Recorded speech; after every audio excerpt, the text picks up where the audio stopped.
Please repeat. Narayanam namaskritya naram chaiva narottamam devim saraswatim vyasam tato jayam udirayet nashta prayeshva bhadreshu nityam bhagavat sevaya bhagavati uttama shloke bhaktir bhavati naishtiki Krishnaya Vasudevaya Devaki Nandanaya cha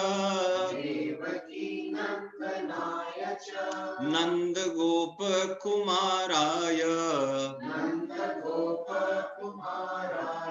Govindaya Namo Namah.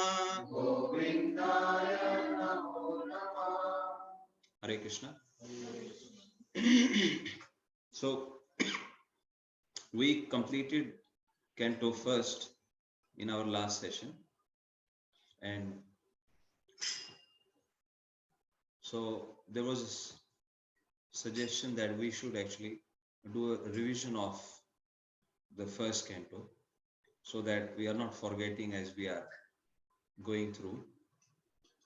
So today we will have some Q&As and there will be slight test of our remembrance. So, or for others who missed the initial sessions, they will get a full overview of Canto 1. Yeah, because it's important we get a full picture of. So far we have done in steps, as in like what is the, as in chapter wise, but slideshow. So can you see it? Okay, you can see the slideshow. Okay, so Canto 1, Prabhuji and Mataji, how many chapters? 19 chapters. 19 chapters, and broadly there are 3 sections in Canto 1. Because if you look at the book Canto 1 and if people look at the whole set of Śrīmad-Bhāgavatam, 12 cantos, I think 10th canto has 4 books, probably 3 or 4 books. So it comes in a box, and a lot of people, they don't even open the box, or they start first canto and they read few pages and then that's it.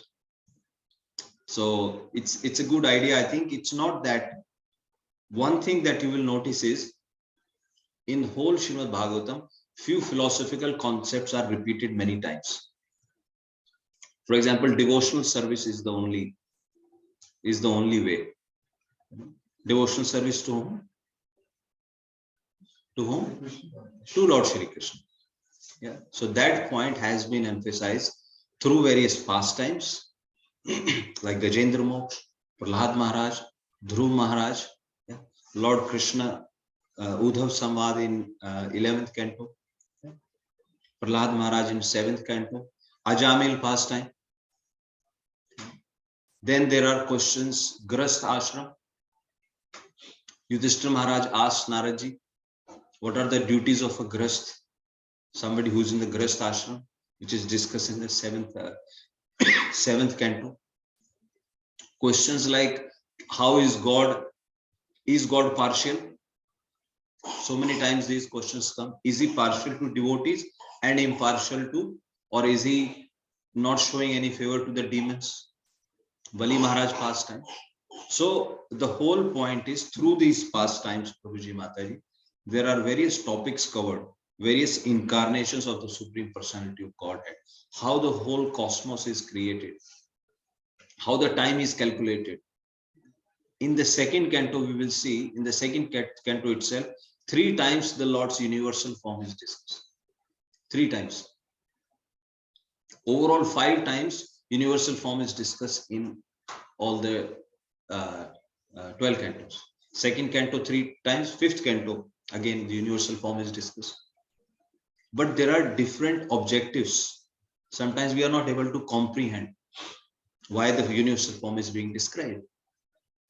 In second canto, which we'll study next week, universal form is discussed for Ashtanga yogis, how they start meditating on the supreme universal form. Then it is discussed at another place, because the supreme being, when he desired to eat, the tongue appeared. Whereas in the first description, it is described how to meditate on the universal form.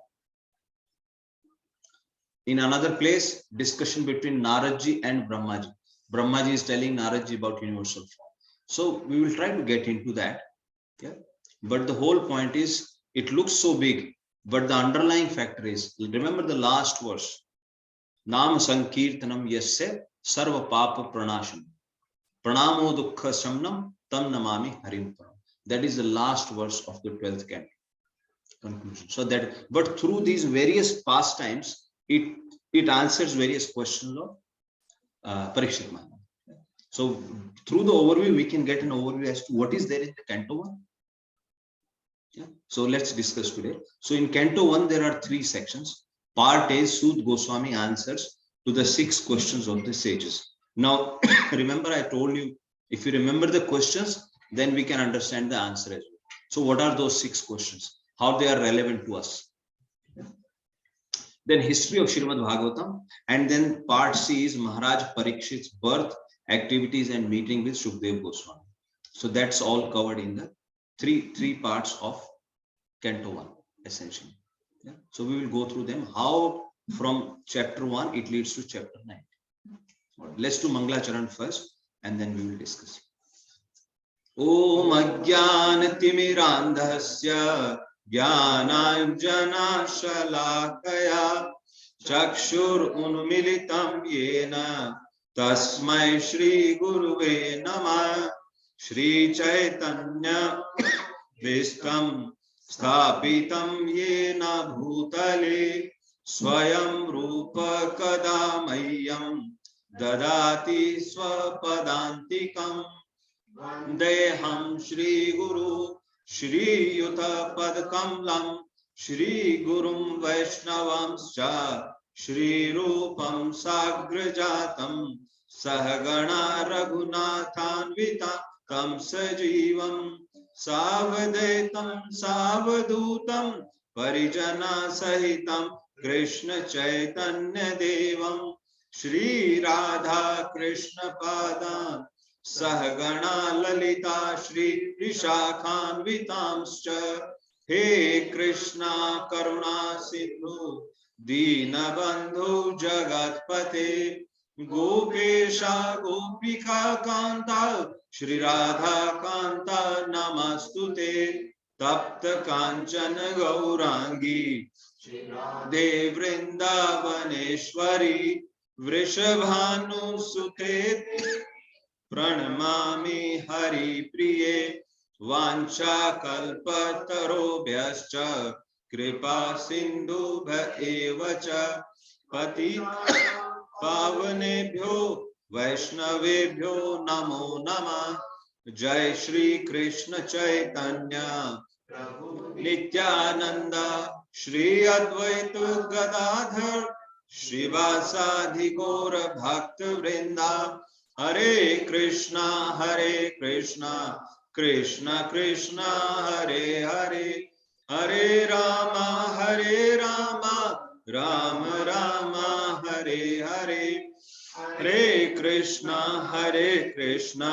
Krishna Krishna Hare Hare Hare Rama Rama Rama Hare Hare Hare Krishna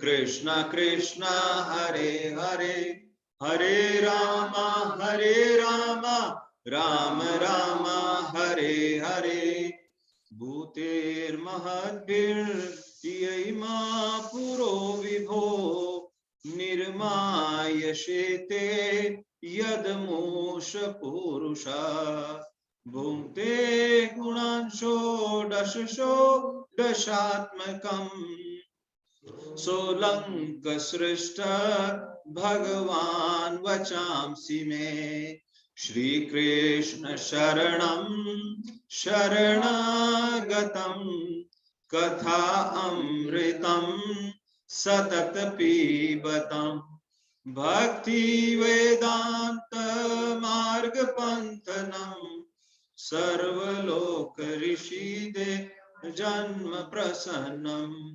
Sarvaloka Rishide Janma Prasannam. Hare Krishna, Prabhuji and Mataji, please bless me. Please pray that may the right words come at the right time. Whatever I am speaking is in the glorification of Lord Shri Krishna and as per the guidance of Srila Prabhupada and Guru Maharaj. Hare Krishna. So as I was saying, there are three parts. You can see. Good. So we're doing summary of Canto 1. So we thought we'd do overview. It will be a revision. It will be a revision because we went through all the chapters and it took us nearly 5 months. So we won't even remember what we discussed in chapter 1. Yeah. So Canto 1, 3 sections. What are the 3 sections? Let's do some participation. What is part A? So in which sense we are saying actually? Canto 1 is there are 3 parts, as you can see on your screen. So there are 3 parts in Canto 1. Part A is questions, Sud Goswami's answer to 6 questions, or questions by the Rishi, Shaunakadi Rishi to Sud Goswami. They asked 6 questions. Right? So part 1, first 3 chapters. There are total 19 chapters. First 3 chapters, those questions are asked and answered. First 3 chapters. Then from chapter 1, chapter 4 to chapter 7, about history of Śrīmad-Bhāgavatam. How Śrīmad-Bhāgavatam was written, spoken, various characters are introduced. Vyasdevji, Shukdev Goswami, Parikshit Maharaja. You know how we remember the various characters in a movie when you go and see a movie, right? These are very highly exalted, but let's memorize them, you know. And then the part C is Maharaj Parikshit's birth, activities and meeting with Shukdev Goswami. That is from 7th chapter to 19th chapter. So these are the 3 parts, Canto 1. So if anyone asks you what is there in Canto 1, so these are the 3 sections in Canto. Okay. So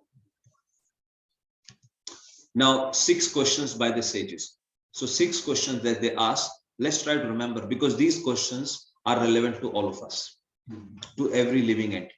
So the first question was, what is the ultimate good? What is the ultimate good for all the living entities? That was the first question answered. And what is the answer to that? You can read. To develop the love of God through bhakti. Through bhakti. Savai pumsam paro dharmo yato bhaktir adhokshaje ahetuki apratihita yayatma suprasidati. So that is the ultimate good for everyone. सब जीवों का धर्म क्या है? परो धर्मो, right? एक होता है पर और एक होता है अपर. पर क्या है? Which is beyond. पर व्योम, व्योम कहते हैं आकाश को. The sky is called Akash and पर इज बियॉन्ड आकाश. सो परो धर्मो is because you are trying to go beyond this universal material universe. So that is your parodharma. Very simple. Yeah. And upper is you don't want to go beyond, you want to stay in the material universe. That dharma you are already doing. You know, various activities that you are performing which will cause you to stay in this, and para activities which will take you. Yeah. Janma labha parah pumsam ante narayana smriti. So the benefit of your birth or the benefit of a human birth is, and which is called para, So remember this word para. I mean, this is, we are all studying, right? So these are important terminologies. You should remember. And when you go out, yeah, Chaitanya Mahaprabhu says ke jare dako tare kaho Krishna updesh. Amara agna, from my instruction, take this updesh. Whoever you see, glorify Krishna. So now we're studying this. If somebody asks you, you can tell them. Right? So that is the whole purpose. So you are studying Śrīmad-Bhāgavatam. This is not an ordinary book. Up, you went to college.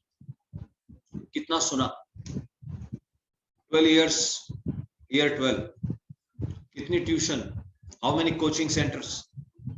Then university, 3 years, 4 years, 5 years, postgraduate. Every time we are hearing. But here, this is a different subject matter for hearing. Same thing, same concept. Let's not treat this as an ordinary. This is highly important. How? I told you, upper and par. Now remember these two terms. So this is parodharma. This will take you beyond. You have studied enough to take care of your families. Now this is beyond. Okay. So the first question was, what is the ultimate good for all the living entities? And the ultimate good for all the living entities is to have developed love of God through bhakti, right? Which is ahetuki, which unmotivated and uninterrupted. Remember, unmotivated, uninterrupted. If something goes wrong, Krishna, you are not looking after me. Okay, I'm not coming to take your darshan. Okay, if my boss is changing the job is smooth now. Okay, Krishna, I'll see you tomorrow. No, it's not that is different. This is different. So that is first ultimate. Second question is essence of all the scriptures. So many scriptures to read. So many Vedas, Puranas, this book, that book. What is the essence? So the essence of all the scriptures is develop is the devotional service. And what kind of devotional service? Unmotivated, uninterrupted. So this is the second question. Answer to second question. Then he asks about purpose of Krishna's appearance. What is the purpose of Krishna's appearance? To reclaim people in mode of goodness. He comes to spend time with you, to give you his association, and reclaim is to take you back. So that is the only purpose. Otherwise, if he has to kill the demons, he can do that with a blink of an eye. He doesn't need to come himself to kill the demons. But he comes to give his association so that we get a feel how it feels to be with Krishna. And then that will motivate you to go back to home, back to Godhead. So that you can enjoy that association. And then, what does he do then? The various incarnations. Purusha Avatara. So there are 3 Purusha Avataras. We will look at that shortly.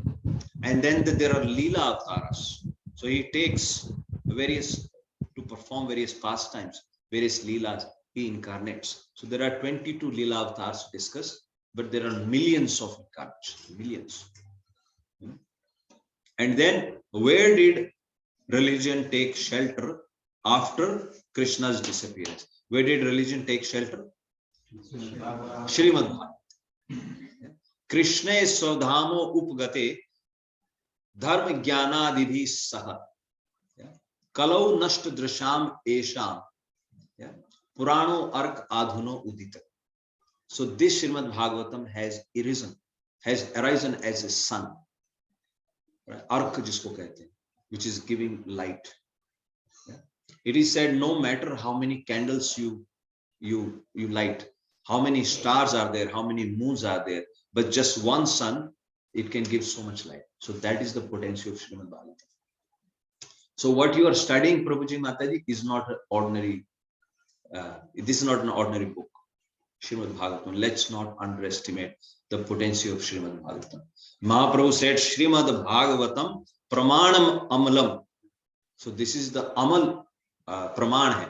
Puran hai or praman bhi hai. Praman also. Proof if somebody has any questions. Today only one Prabhu sent me a question. He said, Prabhu, is there any documented proof of rebirth? I said yes. Read Śrīmad-Bhāgavatam 5th Canto, Jad Bharat. He wanted a proof where the person remembered his past birth. Rebirth to hai. But he said, do you have any documented proof? I said, read the 5th Canto, Jad Bharat. And in that very clearly stated, in the shlok, Shukdev Goswami tells Parikshit Maharaj, due to mercy of the Supreme Lord, Maharaj Bharat, when he was born into Brahmana family as Jad Bharat, he remembered his past life as a deer and the past life as a king when he relinquished everything, renounced everything, and he became friends with the deer. So he remembered his past life. So Śrīmad-Bhāgavatam has all the answers. Yeah. So these are the 6 questions. And in the first 3 chapters, Prabhuji Mata, if somebody asks you, you can tell them Śrīmad-Bhāgavatam, first 3 chapters, first canto. Prabhu, you say something? Okay. Then 6 questions are divided into 3 categories further. Bhakti, Bhagavan and Bhagavad. Because first 2 questions were about what is the ultimate and what is the essence. What is the ultimate good? Is it changed? Oh, you're still seeing the same. Something wrong with my slideshow. What do I?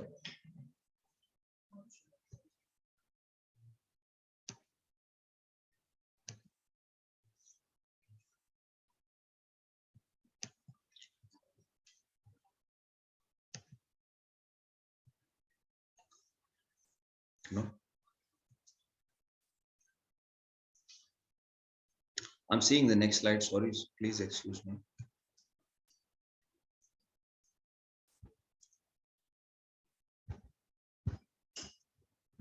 Now,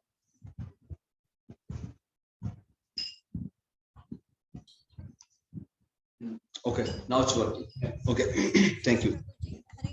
So, yeah, what is the ultimate good and what is the essence? Please remember, right? Bhagavan, Purusha Avatar and Leela Avatar. Yes, and Bhagavatam. Yeah, Bhagavatam, the Dharma has taken shelter of Śrīmad-Bhāgavatam. Now let's look at the incarnations. Okay, you might not be able to see it, but I will read it. So those 6 questions you understand, you just understand the avatars, 3 Purusha avatars. What are the 3 Purusha avatars? Shri-Ram,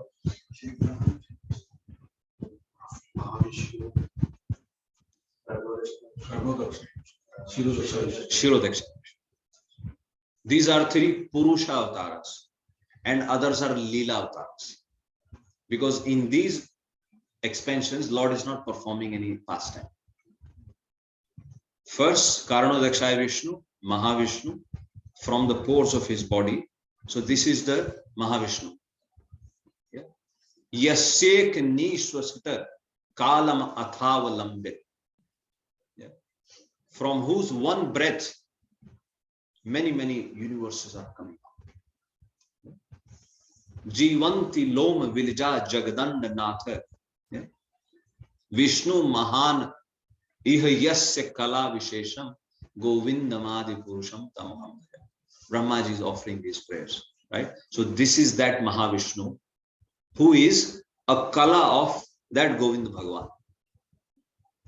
So this is a proof. Now, like I told you, this Prabhu today asked me, if somebody asks you what is the proof, Śrīmad-Bhāgavatam is the proof. The Mahavishnu come from the Sankarshan Bhagavan? Yes. No. Nothing direct from Krishna. Yes, that's from Sankarshan. Yes. Balram, and then another quadruple expansion, then another quadruple expansion, and then they expand. Mahapuru, and then Mahavishnu, and then Garbhodakshaya Vishnu, and Shirodaksha. So from Krishna, Balram, and then every expansion comes from Balram. and After that, Sankarshan, Pradyumna, Aniruddha, and Pradyumna and Aniruddha. yes. After Sankarshan. After Sankarshan, Pradyumna, Aniruddha, and sorry, what is the 4th one? Mahavishnu. No. Vasudev. Vasudev. Sorry, Vasudev. Yeah. Vasudev, Sankarshan, Pradyumna, and Aniruddha. So this is a quadruple expansion. So that's Vasudev. Lord Shri Krishna is still the supreme. Yeah. I'm confusing. Does Sankarshan Bhagavan directly to the platform of Mahavishnu? Okay, let's focus on this. Otherwise, we will not. Yeah. So let's focus on this for now. Okay. 3 Purusha avatars. Remember that. Okay. Mahavishnu, and then second one is Garbhodakshaya Vishnu and Shirodakshaya. So Mahavishnu, from him all the universes are coming. He is lying in a Karanodakshaya ocean. Yeah. And from his body, from the pores of his body, the various universes are coming out. As he is breathing in, the universes are going inside his body. As he is breathing out, the universes are coming from out of his body. So that's what, and that is happening like every second or millisecond. What you think is our years, million years, trillion years, is just that. Yeah. That's what Brahmaji is saying. Jivanti Lom Bilija Jagadanda Nath. Jivanti, his lifespan is Lom Bilija. Lom is called the hair on the pores of the body, and bil is that, you can say, the hole. You know where this hair is on your body. So from that pore, from that hole, the universes are coming. So he is Mahavishnu. Yeah. So that's one. Then the second one is Garbhodakshaya Vishnu. Right? Then from his body, the universes are coming out. When initially the universe has come out, it is like an egg. There is nothing in it. It is Mahat Tattva. And we'll discuss this in our future chapters. Like I said, in the initial, we'll discuss. This is all described. I told you how many times the universal form is described. How many times? 5 times. 5 times we'll understand what are the reasons.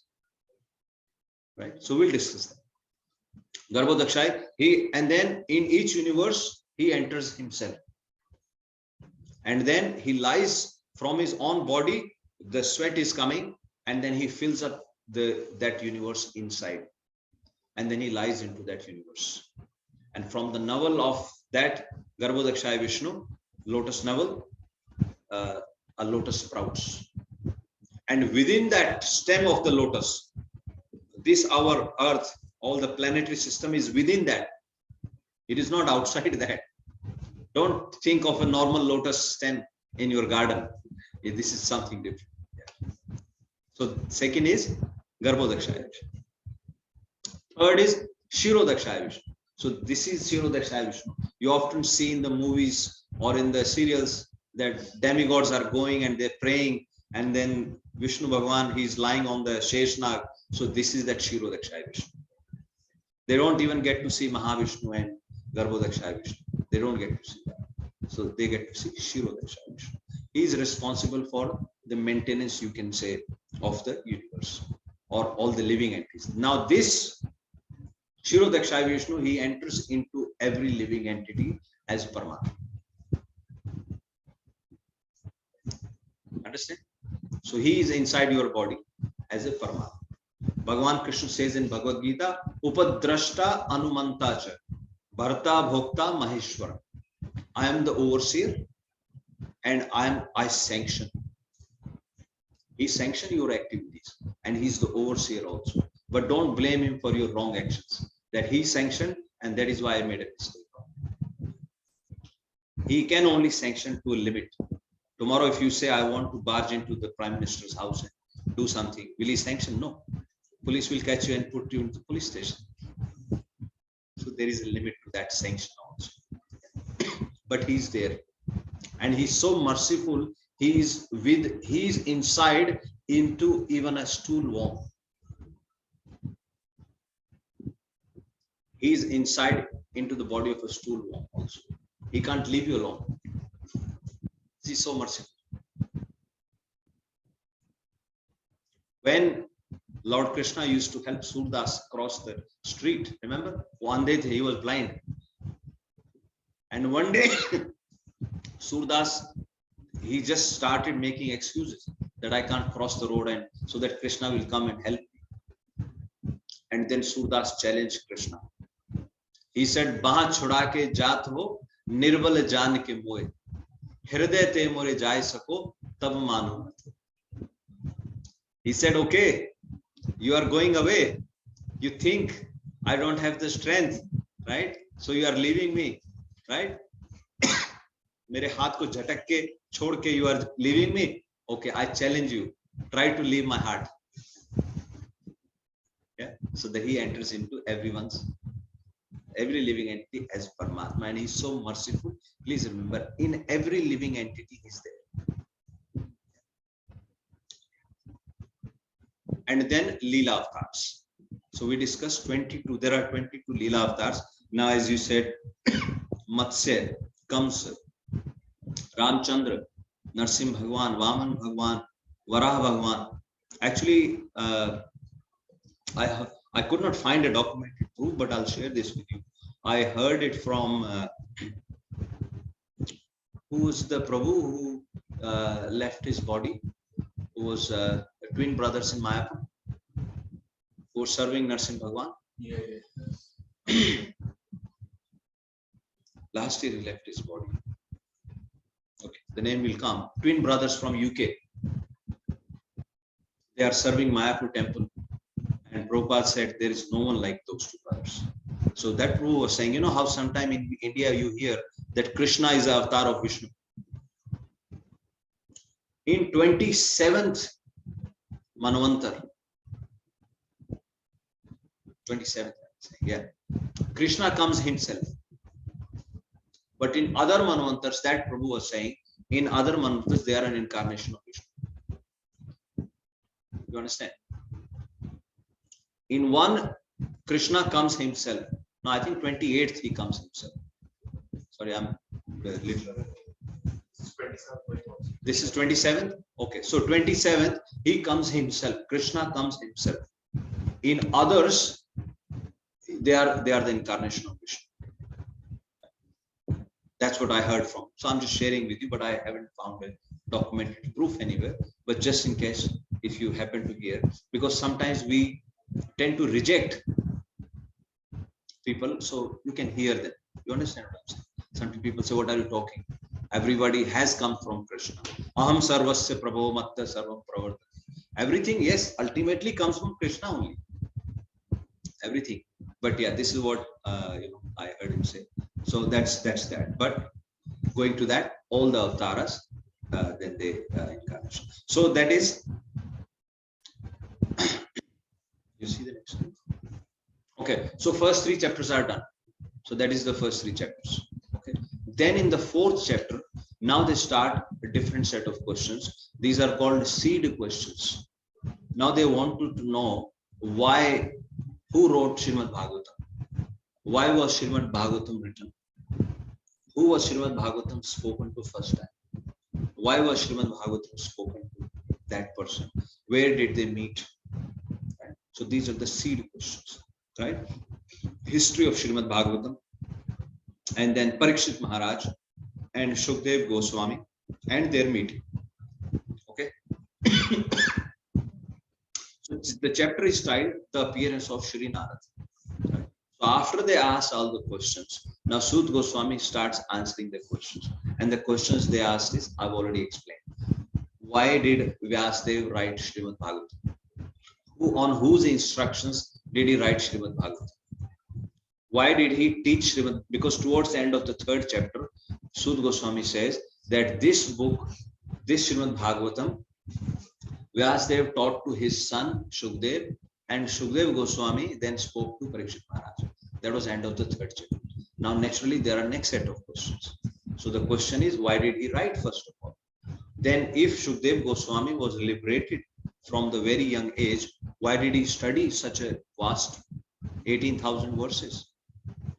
Because he was liberated. Then why did he speak Śrīmad-Bhāgavatam to Parikshit Maharaj? Where did Shukdev Goswami and Parikshit Maharaj meet? And the objective, Prabhuji Mata, as I said in the beginning, idea is we have to get ourselves glued to these topics of conversation. You understand? we discuss about so many topics. How did that happen? Why did they meet there? What did they do, etc. Even you watch a movie. After a movie, people used to do analysis of the movie. In that movie, that hero did this, that hero did that. Why did he do that? Why did the hero die? Right? We do that. So the whole point is we detach our attention from those conversations and we discuss these. These are valid conversations, and they are indirectly they are helping you develop your loving relationship with Krishna. So we should ask. So these are the questions they are asking, right? Now Sut Goswami starts answering to those questions. So first he's answering is, why did Vyasadeva write Śrīmad-Bhāgavatam? So then he explains that Vyasadeva had written so many, he had written the Vedas, he had written all the Puranas, he had written Mahabharata, yeah.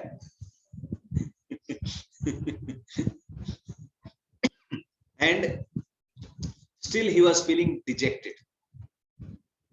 He was feeling dejected because he felt something is missing. It's like you are doing any work at home and you feel kuch to missing. There is something.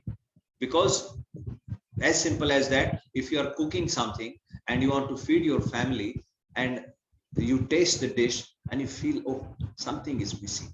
Maybe, you know, Mataji will say, maybe Lagan might not like it. Maybe I should have done it better. So the mindset is out of love and care. Out of love and care, you are feeling like that. Similarly, Vyasadevji, out of love and care for all the living entities, he was feeling, I've written this, but something is missing. So as he was feeling dejected, then Naradaji comes. So the point that I want to highlight here is, if you have good intentions, if your mind is in the right place, then Krishna will arrange, somebody will come to fix your problems. We have so many problems in our lives, but if your intention is pure, agar paramarth ka bhav hai, if you want to give, look after, do good to others, then Krishna will make arrangement. So that's what happened. Naradaji comes, uninvited. Naradaji comes. As Naradaji comes, now Vyasadevji stands up, he welcomes him, and then Naradaji starts speaking to him. Naradaji, Vyasadevji welcomes him, and then Naradaji starts speaking to him. And so then we go to the 5th chapter. So in the last chapter, it was just towards the end of the 4th chapter, Naradaji comes, Vyasadevji welcomes him, Naradaji reads his mind that he is dejected, and now in the next chapter, now Vyasadevji speaks to Naradaji. Rather, Naradaji chastises him in a taunting way. Oh, you must be feeling good about, you have written, these Vedas, which is promoting the Karma Kant. So he has written nicely about the 4 Purusharth. What are the 4 Purusharth? Dharma, Arth, Kam, and Moksha. Right? Dharma is you are doing your Grahastha Ashram, various ashram duties. Arth is then you get some money, you perform your dharma, you get some money, and the Kam is then you fulfill your desires, and then you go for moksha. But there was nowhere mention of devotional service, love for the Supreme Personality of God. That's what happened. So as Naradaji told Vyasadevji, and then Vyasadevji tells Naradaji, you know everything. So you please tell me, what should I do? And then Naradaji starts telling him about his own experience. So Naradaji first tells him that I was living in the previous Kalp. Naradaji, he said, I was son of a maid servant. And I was when I was son of a maid servant, he says, in that ashram, there were some rishis, Muni, they were staying there. It was Chaumasa. Chaumasa is Chaturmasya. Right? Some of you performed Chaturmasya, observed Chaturmasya last year. So normally the concept behind that is, Prabhuji Mataji, during those 4 months, which is the rainy season, all these traveling sannyasis, because they cannot travel, they take shelter at some place. And when they take shelter, what they do? They discuss Harikatha. They're always talking about Lord's pastime. So somehow or other, Naradaji, who was a 4-year-old boy at that time, He got their association because his mother was a maid servant. She used to do cleaning of the ashram and milk the cow, bring the milk. And Naradji as a child, as we have these children, so he was playing around and he would hear them talk, right? And he was alert. He said, I did not have, Naradji saying himself, I wasn't very outgoing. I did not want to play naturally. And he heard them speak, and he also took the remnant of their food. And by eating the remnant of their food, he got purified. And then they gave him initiation. He got dikshit by those Brahmins, Naradji. And then, so this is how, now Naradji explains to Vyasadevji that this is how my journey started. And then he tells the fault in his actions, in his writings to Vyasadeva. He says, you have done everything, but one thing, which is you haven't described the glories of the Supreme Personality of God. And then he concludes this chapter with this verse. Can you see this? You can see that. Okay, let's recite this verse together. Please repeat. Tvamapi adha prashruta vishrutam vibho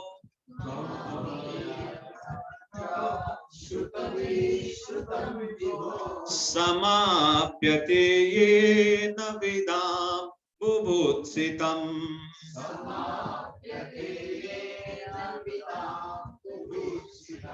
prakyahi dukkher muhvardite atmana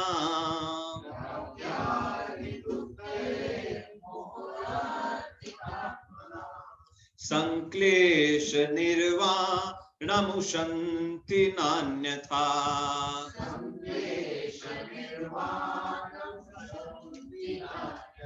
So this is the instruction given by Naradji to Vyasadevji. So Lagan, you please read the translation.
Thank you. I hope everybody also read with him. Yeah, good. So this is how he concludes. Now you can appreciate what is the content of Śrīmad-Bhāgavatam. In front of all the Vedas, all the Puranas, all the other scriptures, Śrīmad-Bhāgavatam is what Naradji told Vyasadevji, because what you do, he says, just glorify. Prakyahi dukkher muhvardita atmana sanklesha nirvana mushanti nanyatra. All your kaleshas, all your troubles, there is no other solution. Just glorify the Supreme Lord. Now compare this with reading the newspapers. Once my Guru Maharaj was in America, and I think he went to some house or somewhere, and he used the restroom. When he came out of the restroom, there were so many newspapers piled up in the toilet. When he came out, he said, why so many newspapers? My Guru Maharaj is very simple. So he said, "Ye sab itna paper yahan kyun pada hai?" He's from Bihar. So then that person where he was staying, he said, Maharaj, क्योंकि ये सब newspaper है और हम लोग यहाँ पे people spend a lot of time in the toilet, right? They catch up on their phone, they do everything. तो ये न्यूज़पेपर बैठ के यहाँ पढ़ लेते हैं.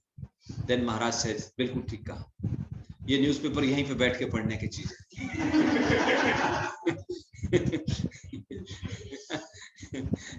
This is the only place to read the newspapers because the quality, the content, right? So this is the potential of Śrīmad-Bhāgavatam. So there is a reason that this. So now Naraji instructs Vyasadevji that you go and describe. Just go on prakyahi, right? Just glorify, yeah, because you know yourself. Then next chapter, 6th chapter. Now Vyasadevji asks Naradji, okay, you've told me you got initiated, but then what did you do after those sannyasis left the ashram? What did you do? So now, valid question, right? Because he wanted to understand how did he live the rest of his life. You got initiation at the age of 5 years. What did you do next? So now Naradji starts telling him that how did he live his life. So Naradji now says that I got the initiation from them. I used to eat whatever prasadam, remnant prasadam there was. And when those sannyasis left, he said, my mother was trying to take care of me. But we were not very rich. We were poor, right? My mother could not take care of me. She used to work in the households, menial jobs. And one day she went to milk a cow. When she went to milk a cow, a snake bit her. And when a snake bit her, she died. There was no cure available, nothing. Naradji says, as soon as he found out that his mother has passed away, he did not know what to do. He was only a 5-year-old boy. He could not do much, but then he had already been initiated. See how Krishna arranges. Coming events, nobody knew what will happen, but he had already been initiated. He had already got the gyan and the knowledge. As his mother passed away, Naradji decided to leave the house. He says, I left the house and I started walking towards the north side. And he walked and walked. He kept walking. He walked through the forests where there were so many wild animals, but nothing could deter him. He just kept walking and walking. But all the while he was thinking of the Supreme Lord. So it proves that everyone is protected by Krishna. Everyone's arrangement has been made. As simple as once, I think Srila Prabhupada was quoting this. He said, take simple, you all have been mothers, right? We all have been children. He was saying, as soon as the child is born, the mother is able to feed the child. The milk, the body starts producing the milk automatically. So the arrangement is made. People often say, you know, there is an ant underneath a big rock. She is also being fed. So all the arrangements are made. It is all about our Shraddha. Shraddhavan bhajte yoma te me yukta tamamata. Lord Krishna says when he concludes 6th chapter, the last verse he says, yogi nam api sarvesham. Yeah. So he's saying there are so many yogis. Arjun, he described all the kind of yogis, Dhyan yogi, Gyan yogi, what do you call, Ashtanga yogi, all the yogis. He says, but of all the yogis, yogi namapi sarvesham mad gaten antar atman, who are completely absorbed in my thoughts. And then Shraddha, with full Shraddha, they are worshipping me, they are glorifying me. Te me yukta tamam. So they are the greatest of the people. So it's all. So Shraddha is very important. So he had full faith. He walked through the forest, and then he says he reached a lake, and he was thirsty and hungry. As he was thirsty and hungry, he drank the water from the lake. He took a bath into the lake, and then he sat under a banyan tree, people tree, and he started meditating on the Paramatma, the super soul inside. This is what he had learned from the yogis. As he started meditating upon them, then he suddenly got a vision of, or he heard the voice. As he heard the voice, he looked around and he thought there is God anywhere, somewhere. And as he was looking around, then there was another Akashvani, another prophecy, and the Supreme Lord told him that you will not be able to see me or hear me again in this lifetime. I only spoke to you once so that you develop a hankering for me. Now, the more you hanker for me, the more attraction you will have for me. You will develop more devotions. And Naradaji accepted. He accepted that, and then he engaged himself, always glorifying the Supreme Lord. And as the time came, the Naradaji says, then along with the time, then he left his body. So he's leaving his gross body, as you can see, he left that body. And he says, as I left my body, then at the end of, Mahapralaya, when everyone enters back into the body of Garbhodakshaya Vishnu. When the Mahapralaya happens, we all go back into the same source where we came. So he says, along with other living entities or whoever, I also entered back into the body of Krishna. And when Brahmaji started the creation again, at that time, he says, I was born as Narada. And this is captured in 3rd Canto. 3rd Canto, 12th chapter, right? Once again, we'll discuss. So these are the Brahmaji's sons when Brahmaji is doing a creation. Yeah. So here he says, Marich atra angiraso pulaste pulyah kratu bhrigu vasisto dakshascha dashmas tatra narada. So the 10th son was Naradaji. So Naradaji is telling his story, but I'm just giving this reference of the verse just in case if anybody wants to cross verify, scrutinizing the study. Yeah. So this is so Naradaji then says, I took birth as Narad, and this is my current life. And after speaking to like this to Vyasdevji, then Naradaji leaves. And he tells Vyasdevji, you write Śrīmad-Bhāgavatam. Now we go to the 7th chapter. In the 7th chapter, initial 10-11 verses, it is mentioned, Sud Goswami is speaking again, that Vyasdevji writes Śrīmad-Bhāgavatam, and then he teaches that Śrīmad-Bhāgavatam to his son.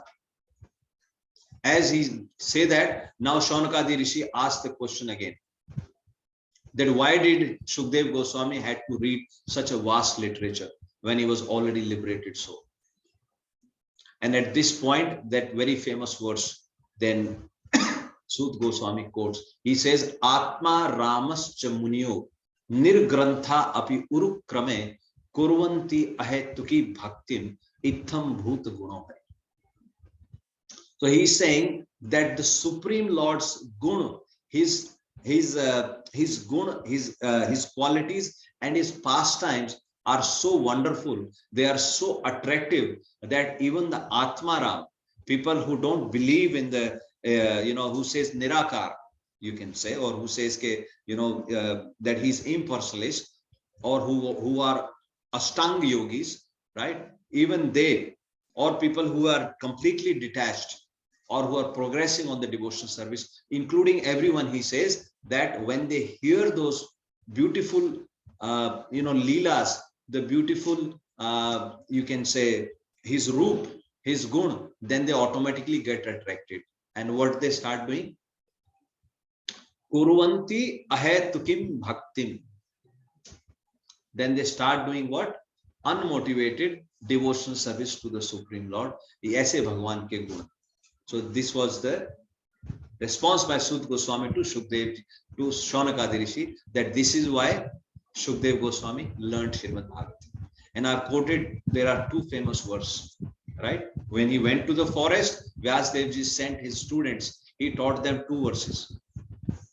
And one of the verses was, Aho Bakiyam Stanakala Kutam. Yeah. That Putana who put poison on her breast and she went to kill that Supreme Lord, then that Putana was liberated and she got the liberation as mother of the Supreme Lord. When Shukdev Goswami heard that, he said, who is this Lord? Who is this Lord? Somebody coming to kill him, and he still gave her the gati of mother. I must go and see. And in another verse, he is talking from 10th Canto. Another verse they speak about how beautiful Krishna is. He's holding a flute. He's got a peacock feather. He's wearing a garland. He's got his body hue is bluish. And then he says, "Who is this?" Otherwise, earlier he was impersonalist, Shukdev Goswami. So this is that. And now to satisfy them again, he says, "Okay, he tells Sud Goswami, tells Shaunaka Rishi, okay, I will tell you another pastime so that you can understand, and that pastime gives rise to Krishna Katha. So he says, Parikshito ath Raj Rishe Janma Karma Vilapanam Sansthamscha Pandu Putranam Vakshaye Krishna Kathodayam. Now I'm going to tell you about Parikshit Maharaj's birth, his leaving the body, and his activities. I will also tell you about Pandavas, Pandu Putra, Sansthamcha Pandu Putrana, how the son of Pandu Maharaj, when they left or when they retired. I will tell you that because it gives rise to Krishna Katha. Vakshaye Krishna Kathodaya. Very important. So we have to dovetail our consciousness into the Supreme Lord's pastimes. Yeah, dovetail with the Supreme Consciousness. That is the whole point. I'm telling you this because this is Krishna's pastime, and this will answer your question. So now he starts telling about, so he starts with the son of Drona punished. So what had happened, you know, this is a very famous pastime. After Mahabharata war was over, the son of Draupadi, they were sleeping, and Duryodhana had hid himself into a lake, and all the Kaurav army were killed. Only Drona, Kripacharya, Ashwathama, and one more, Kritvarma. I think Kritvarma was, who was the Senapati. Kripacharya, Kritvarma, and Ashwathama. Yeah, so Kritvarma he belonged to Yadu dynasty, but he was the commander of the army. You know how Krishna loaned his army, Narayani Sena. So he was the commander in chief. He was the only one alive. Everyone else got killed. So these three were alive. And then Ashwathama said, I'm going to kill the son of Pandavas. And he also wanted to kill whom? Who killed Dronacharya? Who was Drupad Maharaj's son? Drishtadum. Yes, yes. Drishtadum. He wanted to kill. So he went to their camp as they were sleeping. As you can see, he goes there and he thinks there are 5 men sleeping there. He thinks they are Pandavas, and he chopped their head off while they're sleeping. And they killed so many. They also killed Drishtadum. They were literally a massacre. They killed so many of them. Yeah? But the prominent was these 5 sons of Draupadi were killed. And as these 5 sons of Draupadi were killed, now Arjun finds out, and Arjun then tries to pacify Draupadi. And Arjun says, don't worry, I will bring that son of Brahman. Because they suspected it must be done by Ashwathama or some people who were injured. They informed him. Arjun said, I will bring, and I will bring his head to you so that you can stand on his head and wash your hairs. Yeah. So Arjun took that vow. Arjun is saying, oh gentle lady, when I present you with the head of that Brahman, after beheading him with arrows from my Gandhi bow, I shall then wipe the tears from your eyes and pacify you. Then after burning your sons' bodies, you can take your bath standing on his head. Arjun took that vow. And as Arjun was going, then Lord Krishna, as a charioteer, Lord Krishna started driving the chariot. And they chased Ashwathama. As they chased Ashwathama, then Ashwathama shot Brahmastra. As he shot Brahmastra, he asked Lord Krishna, Krishna, what is this? Even though he knew, but the point here is he's still serving his master. He knows he's the Supreme Lord.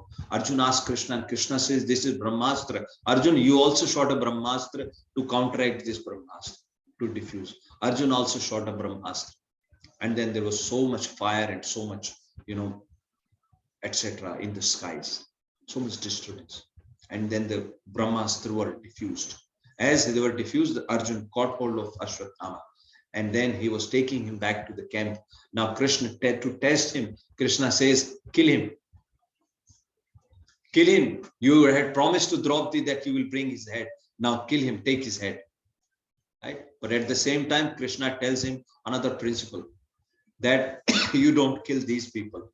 Unmattam, pramattam, right? Somebody who is sleeping, viratham, somebody who is without a chariot, somebody who is scared. Yeah, so you don't kill. He said about 8 to 9 categories Krishna described. So Arjun was intelligent. Arjun said, okay, let's take him to the camp. As he took him to the camp, as Draupadi sees, Ashwathama's hands were tied like this. Draupadi, as she was a great Vaishnavi, right? There was a reason Krishna used to call Draupadi his sister. अपनी बहन कहते थे उसको, कृष्णा कह के बुलाते थे. Krishna will go, Draupadi, मुझे भूख लगी, I am hungry. So she was a great Vaishnavi. As Draupadi saw that, Draupadi felt so bad for Ashwathama. She became so merciful and she told Arjun, release him, muchyata, leave him. And then she says, Sir Drona, that he in the form of Drona, he is Drona himself, Praja Rupena Vartita. Your Guru Dronacharya in the form of his son is standing here, release him. And Krishna feels very happy that look, they are so merciful. So this is the quality of a devotee. They don't like to take revenge. That is not the mood. Otherwise, what is the purpose? If you are revengeful, if you are holding grudge, these days people hold grudge even in the devotional services. What to speak of material world? Out of grudge, people are willing to go to any extent. What is the purpose? So we have to uplift ourselves. So this is not an ordinary sign, right? So then as they bring, then Draupadi says, release him. Now there is conversation started again. Now here, Bhim says, Yudhishthira Maharaj says, yes, I agree with Draupadi. Nakul says, I agree with Draupadi. Sadev says, I agree with Draupadi. Arjun says, I agree with Draupadi. Right? But Bhim says, no, kill him. Either you kill him or I am going to kill him. And then Krishna says, I agree with Draupadi, but I also agree with Bhim.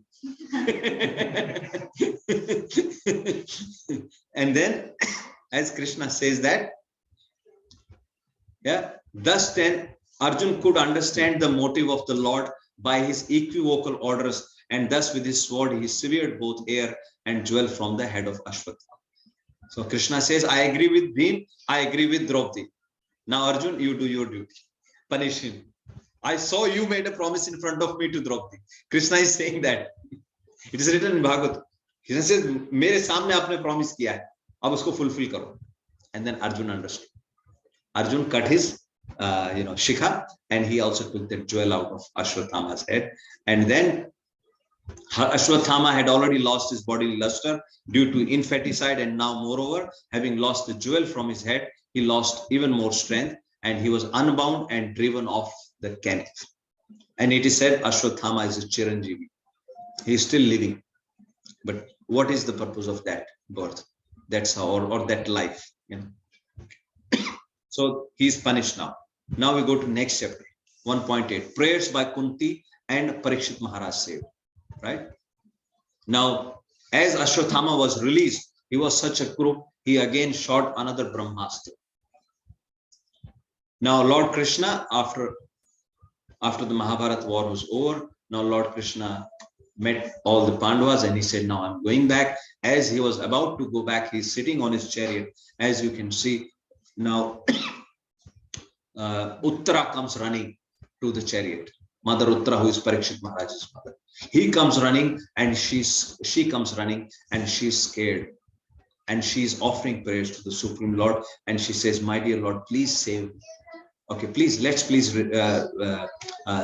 recite this together. Please repeat. Pahi pahi mahayogin.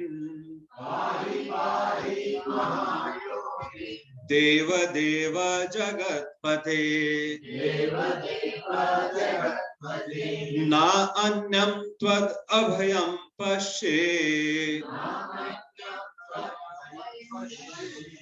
Na anyam tvad abhayam pashe. Yatra mrityu parasparam. Pavan Prabhu, read the translation. Loudly. O Lord of Lords, Lord of the universe, you are the greatest of mystics. Please protect me, for there is no one else who can save me from the clutches of death in this world of duality. Yeah. So a few important points in this verse. First of all, she is saying this is the world of duality. Yatra mrityu parasparam. So we are all becoming reason. In this world, she's saying, everyone becomes a reason for other person's death. So nobody can save each other. Everybody is there is a very nice analogy given. It is said that in a forest, the toad was about to devour a mosquito. मेंढक मच्छर के पीछे भाग रहा है, मेंढक के पीछे सांप भाग रहा है मेंढक को खाने के लिए, सांप के पीछे पीकॉक भाग रहा है सांप को खाने के लिए, पीकॉक के पीछे टाइगर भाग रहा है पीकॉक को खाने के लिए, राइट? एंड देन टाइगर के पीछे हंटर भाग रहा है टू किल हंटर, और हंटर के पीछे कौन भाग रहा है? काव. So this is the chain. So in this world, that is what Mother Uttara is saying. Yatra mrityu paraspara. No, na tvad abhayam pashe. Na anyam tvad abhayam pashe. Without you, nobody can save. All the Pandavas were standing there. Arjun was there. She could have went to Arjun. She could have gone to Yudhishthir, but she knows he is the Supreme. And as she came running, Ashwathama had shot Brahmastra, and then Supreme Lord entered into the womb of Mother Uttara, and he went around and he diffused the effect of Brahmastra. And this is how Parikshit Maharaj was saved. Now, as Parikshit Maharaj was saved, now Kunti Maharani, as Krishna is on his chariot, now Parikshit Maharaj has been saved. Now Kunti Maharani runs towards Supreme Lord, and she starts offering flowers, and she starts glorifying Krishna. These are very beautiful prayers. I would say anyone, very long, this thing, we all should read. So complete surrender. Kunti जिसको भगवान अपनी बुआ कहते थे, उनके पैर छूते थे. That Kunti महारानी एकदम से भाग के रथ पे आ गई. भगवान तो एकदम से हक्का बक्का हो गए, क्या हो गया? And she started offering such a nice, beautiful prayers. And then very nice verse, then again shows the surrender of Pandavas. Then she tells Lord Krishna, what did she ask for? We often quote this example. भगवान से कुंती महारानी ने क्या मांगा था? दुख. Yeah. She says, विपदः संतु तात शश्वत तत्र तत्र जगत कुरु भवतो दर्शनम यत् स्यात् अपुनर्भव दर्शन. उसने हमने we all quote this verse. हम लोग बस सिर्फ यही बोलते हैं कि कुंती महारानी ने भगवान से प्रॉब्लम मांगी थी, लेकिन क्यों मांगी थी? So that she is saying in the second line, because puna same problems will come, and whenever the problems come, you will come to protect us and we will get your darshan. And in the fourth line what she is saying, जब आपके दर्शन होंगे तो क्या होगा? अपuna bhav darshanam. Puna means again, and apuna means in the negative sense. We don't have to take the darshan of this material world again. That is why she asked for the problems. So Kunti Maharani offered the prayers, and Lord Shri Krishna then agrees to stay for some more time with the Pandavas. So he stayed with Pandavas for some more time, and then what happens? Parikshit, Yudhishthira Maharaj was feeling very sad within himself. He thinks because of him the war has happened. Now everybody tries to pacify him. He cannot be pacified. Then Lord Krishna takes him to the battlefield, where Bhishma Pitama is lying on the bed of arrows, and Lord Krishna take him. And as you can see, this is a very nice pastime, but we'll have to skip this. You all know about this, how Lord Krishna ran towards Bhishma Pitama with the wheel of the chariot. But we go back to the battlefield.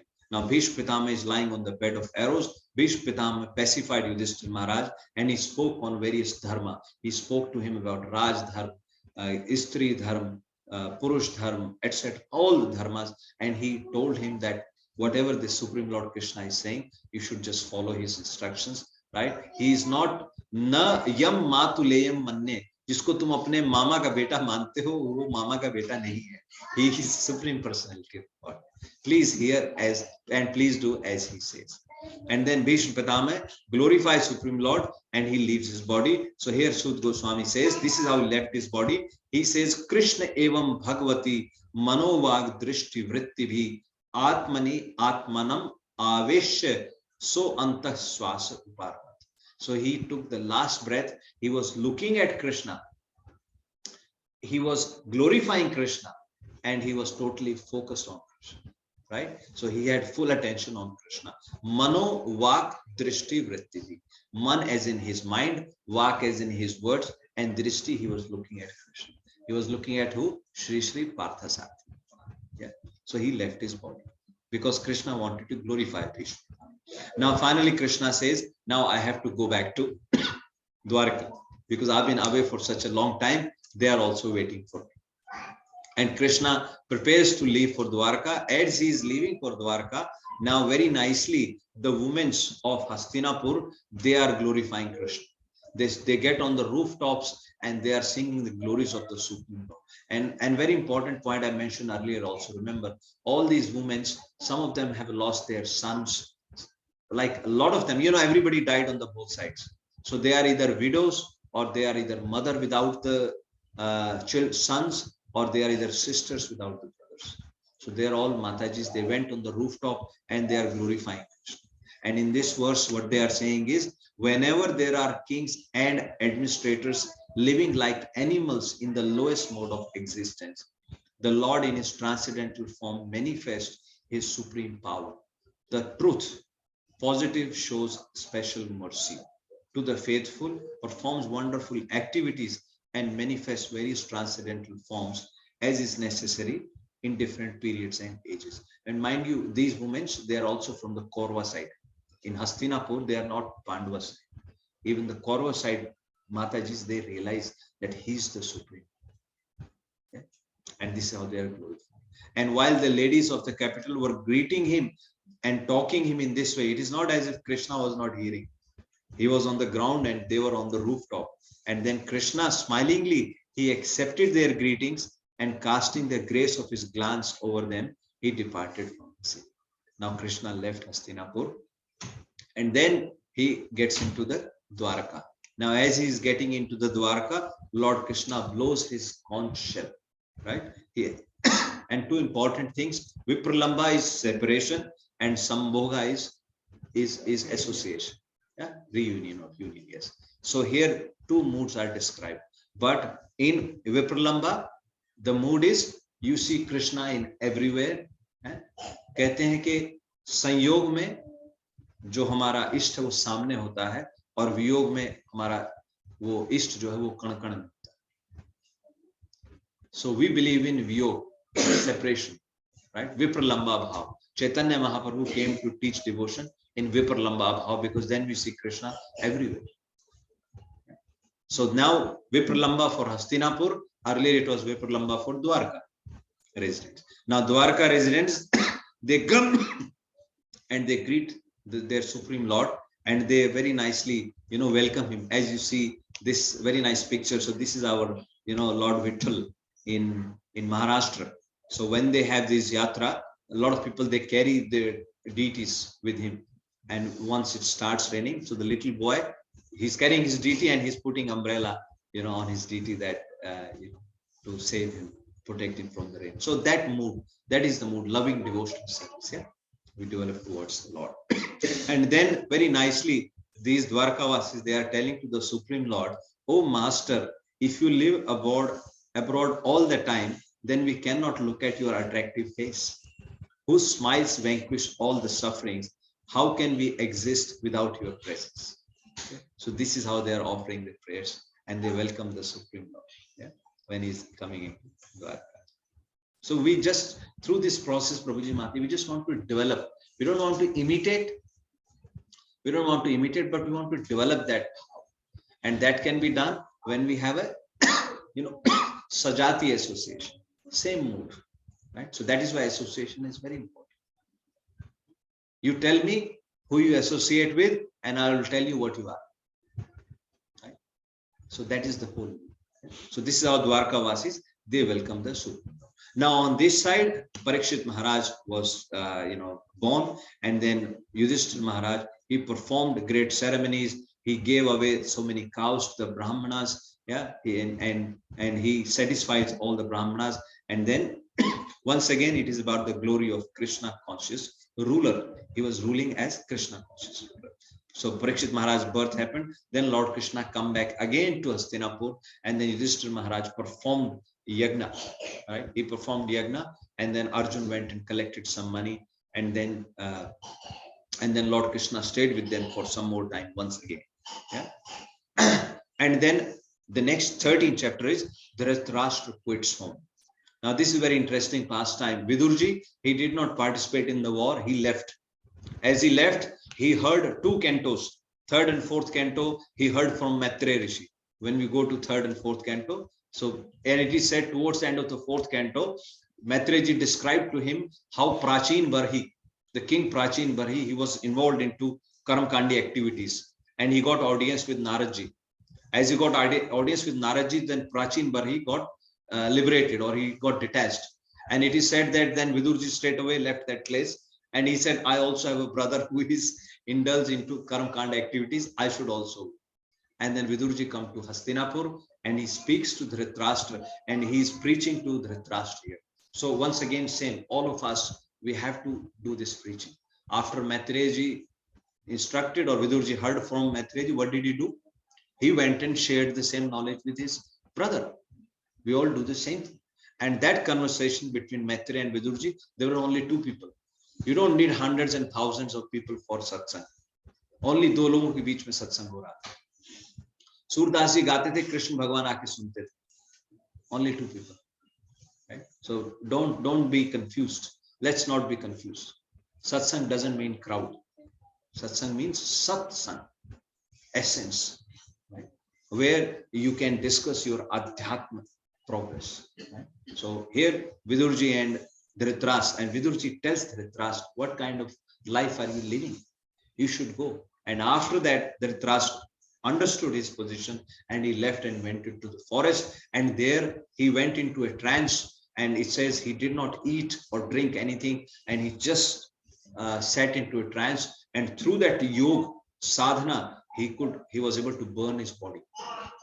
And then Gandhari also entered into that same flame, and this is how they left. Now here Yudhishthira Maharaj got worried, then Naradji comes, and Naradji then tells Yudhishthira Maharaj, don't worry. Don't worry about this. Your uncle and auntie, they have gone back and they are in the right place. But he tells Yudhishthira Maharaj, stay alert until you hear more about Lord Krishna. Yeah. And then Arjun, he sends Arjun to Dwarka to find out the plan of what is the next plan of Lord Krishna. Arjun goes to Dwarka, and by that time the Mausal Leela has happened. Mausal Leela we will discuss in 11th canto. How all the Yadavas, they fought with each other and they killed each other. Rather, it is said that they didn't even care about Krishna and Balram. They even started attacking Krishna and Balram. And then Lord Krishna and Balram, they killed all the Yadavas. First, they fought among themselves, as many as got killed. Anyone left who came to attack Krishna and Balram, then they killed them also. And then Lord Krishna went. He left and he went back. Now, Arjun, when he is coming back, he is very dejected. As he comes, Yudhishthira Maharaj got worried that it has been such a long time. Arjun hasn't come back. What has happened? Now Arjun comes, he's dejected, and the tears are flowing from his eyes. And then Yudhishthira Maharaj asks many questions, and then he asks him direct question, has Lord Krishna left for his abode? Has he gone back? And then Arjun says, yes, he is gone. Now as Yudhishthira Maharaj hears that, then Yudhishthira Maharaj also decides that it is time for us to retire. And then Yudhishthira Maharaj hands over his kingdom to Parikshit Maharaj, and then all the Pandavas retire. And then they leave. As they leave, now Parikshit Maharaj was ruling so nicely. His rule is described. But then one day, as Parikshit Maharaj was in a camp, he was going around once again as a king. He was roaming into his kingdom. As he heard some voice, and he went and he saw one person in the disguise, a Shudra, who is dressed as a king. He was beating a cow and goat. And Parikshit Maharaj challenged him, who you are? And then he recognized him. He was the Kali personified. And then Parikshit Maharaj tells him, I'm going to kill you. And he says, I'm going to kill you. Then Kali surrenders to Parikshit Maharaj, and he says, give me some places to stay. He says, Maharaj, O king, this is the Kal, the time has to cycle, cannot be stopped. And then Parikshit Maharaj gives him 4 places to stay. What are those 4 places? Where intoxication, gambling, illicit association, and and meat eating. Good. So he gave them 4 places to stay. He gave him 4 places to stay. Even after getting 4 places to stay, now Kali says to Parikshit Maharaj that you have made me residence less. Why? Because in your kingdom, these activities are not happening. So I still don't have any place to stay. And then he gives him 5th place, which is gold. So you can stay at 5 places. Now this is how he received the age of Kali. And then this is also, I also covered punishment and reward. So the reward for him is these 5 places to stay. So that is why now this links up with our 4 regulative principles. Right? So this is not some sentimental thing. Prabhupada has preached these 4 regulative principles based on what is in the Śrīmad-Bhāgavatam. That's what Mahaprabhu says. Śrīmad-Bhāgavatam Pramanam Amalam. This is the Amal Paranam, unpolluted Praman, right? Based on that. Now, as it happened, Parikshit Maharaj, one day he went for hunting and he went into the ashram of, what is the name of the Rishi? Shamik Rishi. He went into the ashram of Shamik Rishi. He was feeling thirsty and hungry and he called out to the Rishi, please give me some water. Jalam dehi, jalam dehi. But that Rishi was in such a deep trance, he did not hear that. And then Parikshit Maharaj, he thought, okay, he hasn't welcomed me or he has welcomed me like this. I will also greet him or honor him in a similar way. So he picked up a dead snake on the entrance of his ashram and he put that around the neck of Shamik Rishi. As he put that snake, Shringi Rishi, who is Shamik Rishi's son, he was also very powerful son and he could see. And then straight away he cursed Parikshit Maharaj that you have put a dead snake on the neck of my father. You will be bitten by a snake in 7 days and you will die. As Parikshit Maharaj himself, he was thinking about that curse, and then Shamik Rishi sends a messenger to inform Parikshit Maharaj that this has happened, you better prepare. And Parikshit Maharaj was already expecting that something is going to happen. Rather, he was saying something should happen to me. I should be punished. I should lose all my kingdom. I should lose everything because I have committed such a sinful act. And then his disciple, his name was Gaurmukha. Shamik Rishi sends his disciple Gaurmukha to inform Parikshit Maharaj. And Parikshit Maharaj readily, happily accepts that punishment. And then he decides that I'm going to sit on the bank of Ganges to fast until death. As he's sitting on the bank of Ganges, so then all the Raj Rishis, all the Rishi Munis from every part of the universe, they start coming to that place because they realize this is a great soul who is going to leave his body. All the Rishis, they come there, and then Parikshit Maharaj asked 2 questions. What were the 2 questions? What we should do all the time, and specifically someone who is about to die. Or you can say how to live and how to live. Right? How to live your life and how to leave your body. So these were the essence of 2 questions that he asked. As he asked them, now once again, Shukdev Goswami walked into that assembly himself. Yadrichaya. Yeah. So it says in the Sud Goswami says Yadrichaya. Gam tamno ana apekshaya. He did not have any expectation. Yadrichaya. By the arrangement of the providence, he came there. It links back to the same point that we discussed, how Narada came to meet with Vyasadeva. So if you have a sincere desire, so if you have sincere endeavor, Lord will send a guru. Lord will send a spiritual master. All you have to do is sincerely desire. Right? Sometimes, like I said earlier also, people make this guru thing as a window shopping. You know, culture. People often go, they start analyzing the gurus. Oh, what kind of guru is this? Is he giving easy instructions? Is he giving tough instructions? Is he like me, etc., etc.? So that should not be the guru. If at all, you can just pray to the Guru Parampara or to the Supreme Lord, or to Supreme Lord Krishna, his Jagat. He will send a spiritual master. Right? Narada came when Indra was kidnapping Mother Kayal. Right? Narada came. Prahlad Maharaj was in the womb only. When Dhruv Maharaj was going to the forest without knowing where he is going, Narada came by himself. Here Naradaji came to instruct Vyasdevji. So similarly here Shukdev Goswami walks into the ascent. And then Parikshit Maharaj asks 2 questions from him. And then as Shukdev Goswami took a seat, now Maharaj Parikshit gratefully inquires from Shukdev Goswami, and they are about how to live and how to live. Yeah. And then, so he's asking, O Guru of saints, show the way of perfection for all persons and especially for one who is about to die. Please let me know what a man should hear, right? Chant, remember, and worship, and what he should not do. Yeah. Atah prichhami samsiddhim yogi nam paramam guru. Yeah. I'm asking you. Yeah. Yad shortavyam atho japyam. Yeah. Yad karyam nirbhi prabhu. Yeah. Smartavyam bhajaniyam va bruhi yadva vipari. क्या नहीं करना चाहिए या क्या त्याग देना चाहिए वो भी आप मुझको बताइए. क्या सुनना चाहिए, क्या रिमेंबर करना चाहिए, आप मुझको बताइए. Please tell me. And especially for a person who is about to die. These were the questions asked by Parikshit Maharaj. And these questions will be answered in the 2nd canto. And that forms, rather, now these questions will be answered throughout the remaining Bhagavatam from 2nd canto to 12th canto. I hope this gives you a full overview of the 1st canto. Now you all remember, so there are 3 parts to it. What is part A?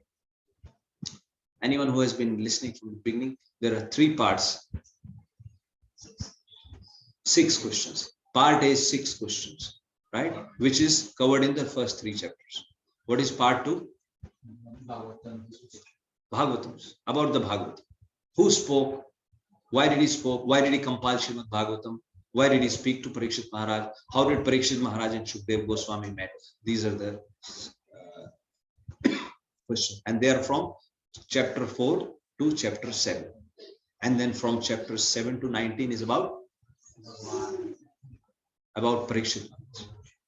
Right from his birth till his meeting with Shukdev Goswami. And he spoke, Shukdev Goswami or Sud Goswami spoke to them on the pretext of what did he say? Krishna Kathayodayam. I am telling you this because it is going to give rise to Krishna. So this is a full overview of Canto. I think now you all remember. You all have a full understanding of Canto. Yeah. So we will stop now. Granthra Śrīmad-Bhāgavatam ki, Srila Prabhupada ki, Srila Gurudev ki, Srila Prabhupada ki. Hare Krishna Kavita Mataji, I did not, sorry Mataji, I just saw your message. You could not see the slides. No, I couldn't see the screen, but your talk was very elaborate and it So was quite clear. you could hear Mataji. Yes, I could. Okay. Okay, Mataji, thank you so much for your association. And I hope you are keeping well. And we will, yeah, Mataji, we will speak to you.